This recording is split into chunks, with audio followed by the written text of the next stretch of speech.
첫 번째는 이제 북한하고 비교를 해야 되겠고, 두 번째는 우리나라 지정학적 위치가 또 사실 그렇게 좋은 편이 아니잖아요.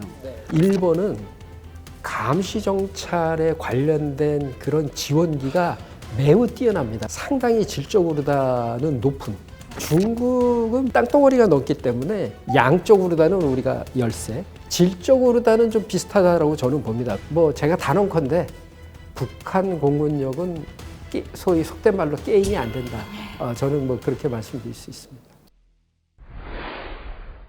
첫 번째는 이제 북한하고 비교를 해야 되겠고, 두 번째는 우리나라 지정학적 위치가 또 사실 그렇게 좋은 편이 아니잖아요. 어떤가요? 북한하고 공군력을 비교를 한다라고 하면 당연히 북한보다는 저희께 우세하다 이렇게 말씀드릴 수가 있고요. 양적으로다는 북한이 많습니다. 우리는 전투기로다만 따지면 한 380대 정도. 최근에 이제 팬텀과 F5들이 퇴역이 되면서 이제 380대 정도가 되고, 북한은 한 580대 정도가 되는데, 그 중에 대략 한 절반 정도가 6.25 때서부터 한 1970년대에 쓰던 비행기들, 미그 15, 뭐 19, 21 이 정도고요. 그나마 4.5세대라고 얘기할 수 있는 것은 미그 29 정도. 근데 그것도 1980년대에 들어왔는데, 최근 정보를 보면은 뭐 90년대에 한번 업그레이드를 시켰다라고는 얘기를 하지만, 어찌됐든 간에 그것도 60대가 모자라는 그러한 형태이기 때문에, 양적으로다는 북한이 뛰어나지만 질적으로다는 한국 공군이 훨씬 압도하고 있다. 더더욱이 저희가 또 자랑을 할 수 있는 것은 조종사의 능력입니다. 중요하죠. 네. 북한은 그 기름이 모자라서, 항공유가 모자라서 제가 알고 있기로는 조종사당 한 달에 한두 번 정도뿐이 비행을 못 한다라고 알고 있고, 한국 공군 같으면은, 교관 같으면은 이제 그 저등급 조종사를 가르쳐 줘야 되기 때문에 일일 2회 정도를 비행들을 하고요. 우와, 네. 하루에요? 네. 그다음에 일반적인 조종사들은 뭐 1회 정도 그렇게 비행을 하고 있고, 더더욱이 그 연합작전을 또 많이 하지 않습니까? 네. 그런 측면에서 본다면 전술 전기는 우리 그 한국 조종사들이 훨씬 뛰어나다. 뭐 제가 단언컨대 북한 공군력은 소위 속된 말로 게임이 안 된다. 저는 뭐 그렇게 말씀드릴 수 있습니다. 참고로 말씀드리면 북한이 신규 기체를 도입한 건 30년 전입니다. 2000년대 초반에 한번 이제 동구권의 나라들한테 도움을 받아가지고 이제 자기들이 갖고 있는 미그 29를 이제 안에 업그레이드를 하긴 했는데, 뭐 대단한 업그레이드는 뭐 레이더를 업그레이드했던가 그런 건 아니고, 안에 있는 칵핏에 있는 내용을 이제 디지털로만 바꾼 거. 미그 29는 사실 4.5세대로 분류하기 조금 힘들고 4세대 정도로 분류하고 되죠. 왜냐하면 기계식 레이더를 쓰거든요. 그래서 더군다나 이제 60대 정도 들여왔는데, 지금 이제 운용 가능한 거는 40여 대 정도. 왜냐하면 이게 부품 수급이 잘 안 돼서 동류 전환을 굉장히 많이 한다고 제가 알고 있어서 한 40여 대가 평양 방공만 하고 있습니다. 평양 상공 방어만. 그러니까 북한이 가지고 있는 가장 좋은 전투기는 공세적인 전투기가 아니라 방어적인 전투기예요. 이제 한미연합군이 왔을 때 그걸 방어만 하는 그런 역할만 하고 있습니다.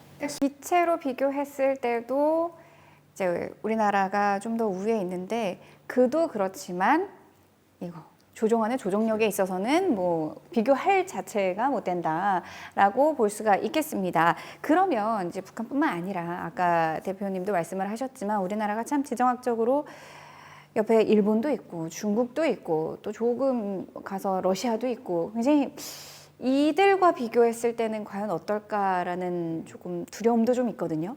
저도 두렵네요. 어찌보시나요? 일본하고 비교를 한다면 일단은 항공기 대수는 거의 뭐 비슷할 거라고 봅니다. 비슷할 거라고 보는데, 그러나 질적으로다는 훨씬 더 일본이 우수합니다. 전투기로다만 봤을 때는 현재까지 이제 저희 우리나라 공군은 삼각형 형태의 그 전력 구도를 갖고 있습니다. 대수로다 봤을 때 로우급이 많고 F5, 그다음에 이제 그나마 지금은 F4 팬텀이 퇴역이 됐기 때문에 좀 줄어들기는 했지만 그 다음에 F16, F15 이렇게 삼각형인데 일본 같은 경우는 항아리형입니다. 항아리형으로 돼서 제일 로급인 것이 이제 일본이 개발한 F2 전투기. 그 다음에 가장 많은 그 양으로 다 가지고 있는 게 이제 F15J. 그 다음에 그 위에 F35와 F35A와 B가 있는데 F35A는 지속적으로 이제 그 일본에서 생산을 해서 100대 이상을 구축하는 것으로 제가 알고 있고요. 그러니까 130대 이상 가고 있고 현재 우리가 F35A는 한 40대 그러니까 한 대가 이제 사고가 있었기 때문에 그래서 우리는 20대를 더 들여올 계획이고 근데 일본은 그걸 라이선스 생산을 해서 자국에서 라이선스 생산해서 130대 이상 그다음에 F35B 같은 경우에는 20에서 약 40대까지 많게는 이제 직도입하는 걸로 이렇게 돼 있죠. 거기서 또 더더욱이 중요한 것은 전술기도 그렇지만 그 일본은 감시 정찰에 관련된 그런 지원기가 매우 뛰어납니다. 우리는 공중 조기 경보 통제기가 지금 4대가 있고 이제 다시 사업을 하려고 하는데 일본은 해양 바다이다 보니까 공중 통제기가 아닌 공중 경보기 E2가 상당히 많이 있고요. 네. 그 다음에 4대인가 6대인가의 그 E3 그 사람들은 E737이라고 얘기하는데 그 E3 항공기도 가지고 있고 그다음에 심지어 전자전기도 대형 전자전기도 가지고 있기 때문에 상당히 질적으로다는 높은 그런 형태로 되어 있습니다. 여기서 또 중요한 게 뭐냐면 이런 공중조기 경보 통제기나 이런 전자전기 같은 경우에는 어떤 장비를 가지고 있다도 중요하지만 이거의 운용 경험이 굉장히 중요하거든요. 근데 일본은 70년대부터 그렇죠. 이런 네. 경험이 쌓였어요. 네. 우리가 조기 경보 통제기를 돌리기 시작한 게 2000년대입니다. 그렇기 때문에 상당히 갭이 커요. 그러네요. 제가 조기경보 통제기를 들어온 팀장을 했습니다. 그렇군요. 보잉으로부터 네. 그 팀장을 저희 2010년부터 네. 2012년까지 했는데 네. 그거 상당히 어려웠고요. 네. 그다음에 이제 중국으로 넘어가다가 보면 중국은 보면 이제 그 땅덩어리가 넓기 때문에 중국 전체의 전력을 우리랑 비교해서는 안 됩니다. 네.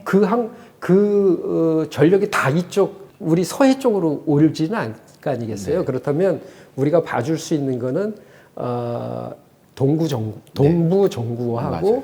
북부 정부 일부. 네. 만약에 북부 정부가 또 온다라고 하면은 이제 북한 영공을 통과를 해야 될 텐데 그런 북한이 용인하지는 않을 것 같고요. 그런 측면에서 본다면 똑같습니다. 양적으로다는 우리가 열세, 질적으로다는 좀 비슷하다라고 저는 봅니다. 왜? 이번 러우 전쟁 때 러시아 전력에 대한 어떤 항공기의 성능 이런 거로 봤을 때 중국도 뭐 젠 22 그 스텔스 항공기가 동부 전구에는 있다라고 하지만 그것에 대한 능력이 얼마나 될지는 정말 지금도 모르는 상태거든요. 그러니까 그래서 중국 전투기들에 대한 얘기는 네. 좀 아직 보통 서방 전투기는 판매를 위해서 오픈을 굉장히 많이 그렇죠. 하잖아요. 네. 근데 중국은 그걸 좀 안 하거든요. 무슨 일부 전투기는 이제 파키스탄에 판매를 한다거나 뭐 그런 게 있는데 여기에 대한 정확한 객관적인 데이터는 없고 말씀하셨듯이 중국이 이제 중국 가장 신경 쓰는 전구가 이제 남부 전구하고 서부 전구라고 하더라고요. 의외로. 그래서 왜 그러냐 제가 알아봤더니 남부는 이제 대만 문제 때문에 그런 게 있었고 서부 전구는 의외로 중국이 지금 인도 공군에 대한 인도 파키스탄 이쪽에 굉장한 신경을 쓰고 있다고. 그래서 스텔스 보통 이제 전구에 2개 대대 이제 스텔스 전투기 대대가 들어가는데 북부 전구나 이런 데는 1개밖에 안 들어가 있거든요. 근데 남부하고 서부에는 2개씩 들어가 있어요. 그만큼 중국이 오히려 공중 전력에서 가장 신경 쓴 쪽이 남부 전구와 서부 전구입니다.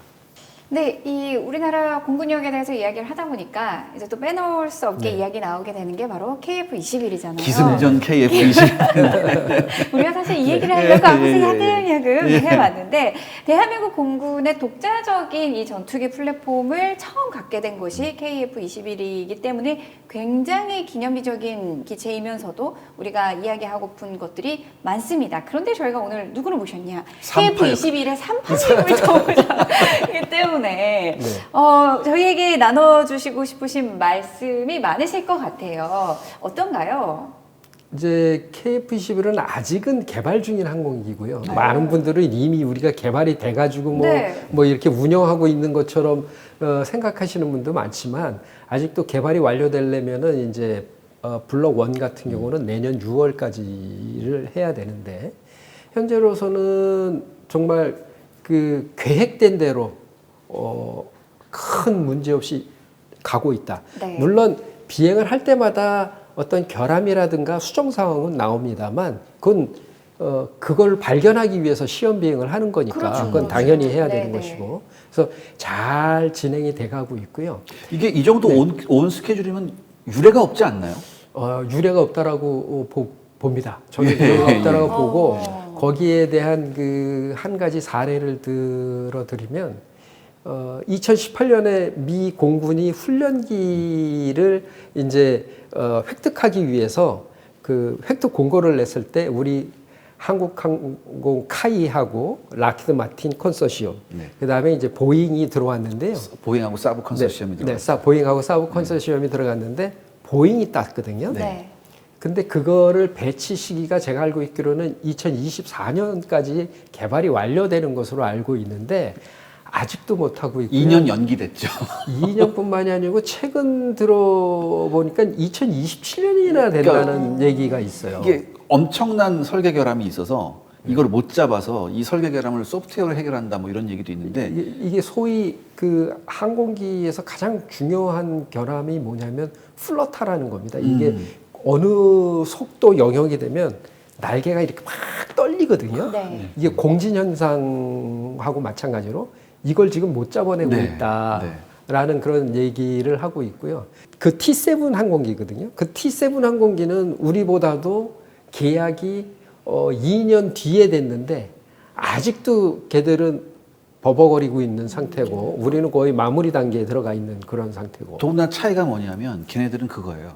훈련기예요. 그렇죠. 그러니까 비행기의 난이도가 굉장히 낮아요. 하지만 우리는 주력 전투기거든요. 그러니까 주력 전투기를 만드는 거하고 훈련기를 만드는데 지금 이렇게 차이가 난다는 얘기죠. 만약에 우리가 KF-22를 성공적으로 개발이 끝났을 때에 좀 의의를 좀 말씀을 드리면 그 국방력, 항공력 측면에서 본다면 전 세계에서 몇 안 되는 생도 관습기서부터 그다음에 조종사 양성을 위한 기본 훈련기, 고등 훈련기, 그다음에 전투기 그 영공방위를 위한 전투기까지 그거를 1년에 그러한 전투기를 국산으로 운영하는 항공기는 아마 제가 알고 있기로는 러시아, 중국, 미국 정도 그런 그 레벨에 우리나라가 이제 들어가게 되는 것이고 그다음에 가장 중요한 것은 그동안에는 저희가 미국에서 이런 항공기들을 사왔기 때문에 우리가 원하는 무장도 달 수 없었고 원하는 대로 성능 개량도 할 수 없었고 완전히 그거를 하려면은 그 정부를 쫓아다니면서 야 이것 좀 해줄래 그러고 돈도 엄청나게 많이 들어갔죠. 저희가 제가 이제 그 방위사업청에서 국제계약부장을 할 때 타우러스를 이제 구매를 해왔는데 그 타우러스를 구매를 할 때 미국으로부터 승인을 받고 타우러스 국가인 독일로부터 승인을 받았습니다. 왜 미국으로부터 승인을 받았냐면 F-15에다가 장착을 시키려니까 레이더하고 연동을 해야 되죠. 연동을 해야 되고 그래서 레이더와 연동을 해서 또 이것이 궁합이 맞는지를 보는 시험 비행을 해야 되니까 네. 이 탄약을 산 비용보다는 약간 적은 돈의 만큼을 또 보잉사한테 주는 거의 더블로 이걸 돈이 필요했는데 KF-21이 개발이 완료되면 우리 군에서 원하는 대로 성능 개량을 다 할 수 있다. 국산 무장을 그렇죠. 할 수 있는 네. 거죠. 그다음에 설령 그 성능 개량을 하더라도 그 비용은 다 우리 국내 업체한테 떨어지는 그렇죠. 그러한 아주 효과를 보고 있고요. 산업적으로 본다면 이제 한국항공이 체계 종합업체로서의 그 지위를 갖게 되거든요. 체계 종합업체로서 지위를 갖게 된다는 것은 뭐냐면 어떤 매뉴얼만 주어진다면 이거 갖다가 저거 갖다가 다 붙여버릴 수 있는 스스로의 능력을 갖고 있다라는 것이죠. 그렇다면 향후에는 저희가 항공기만을 수출을 했는데 항공기만을 수출하는 것이 아니고 그 나라가 가지고 있는 항공기를 업그레이드 시켜줄 수 있는 이러한 능력까지도 갖고 있을 수 있다. 그래서 지금 KF-21 때문에 우리나라 항공우주산업은 지금 상당히 뭐라고 그럴까요? 꽃이 피는 시기에 당해 있고요. 네. 더더욱이 KF-21을 개발을 할 때 나라호 뭐 이런 것까지 돼 있거든요. 그래서 지금 한국항공 같은 경우는 항공공학 쪽에 있는 엔지니어를 구하기가 대단히 어렵습니다. 대단히 어렵습니다. 아, 이게 방금 말씀하셨듯이 외국에서 들어온 장비를 잘못 건드리면 이게 외교 문제로 번져요. 우리도 그런 걸 겪었어요. 네, 네. F-15, 그러니까 미국에서 수입했던 F-15의 타겟팅 포트가 하나 있었는데 그거를 되게 잘못 좀 그런 게 있었거든요. 그래서 그것 때문에 굉장히 심각한 상황까지 갔었거든요. 그러니까 이게 쉽게 말해서 이거죠. 더러워요. 네. 굉장히 그러니까 거쳐야 하는 과정도 굉장히 많고 소비되는 예산도 더 많이 생기게 그렇습니다. 되는 거고 그러니까 지금 KF-21로 인해서 우리나라가 굉장히 엄청난 힘이 생긴 여러 것 같은데. 가지가 그러니까 우리가 쉽게 말해서 이거죠. 네. 우리가 가지고 있던 굉장히 많은 고민을 해결할 수 있는 거예요. 그렇죠. 그리고 그렇습니다. 아까 단장님께서도 말씀해 주시지만 단순히 이것만 수출이 아니라 여기에 파생되는 굉장히 많은 부수적인 것들로도 우리가 더 많은 힘을 얻어낼 그렇죠. 수 있다는 네, 것이 네. 그렇기 때문에 KF-21에 우리나라 사람뿐만 아니라 전 세계적으로도 이렇게 관심을 갖는 게 아닌가. 네. 그런데 이게 문제없이 싹 가고 있는 게 괜히 또 이렇게 우리도 참 잘 돼도 걱정, 안 돼도 걱정이라고 네. 이거 너무 이렇게 이러면 안 되는 거 아니야? 이런 좀 우려, 염려되는 부분도 좀 있거든요. 네, 이런 거는 어떤 걸 좀 돌다리를 두들겨 보면 좋을지 짚어볼 수 있을까요? 지금 현재로서는 이미 설계가 다 돼서 항공기를 만들었기 때문에 그렇게 크게 문제가 될 거는 없다라고 봅니다. 다 거쳐온 거군요. 네. 그 다음에 시험 비행도 지금 거의 50%를 이미 다 끝냈기 때문에 크리티컬한 결함은 아마도 없을 거라고 네네. 저는 보고 있고요.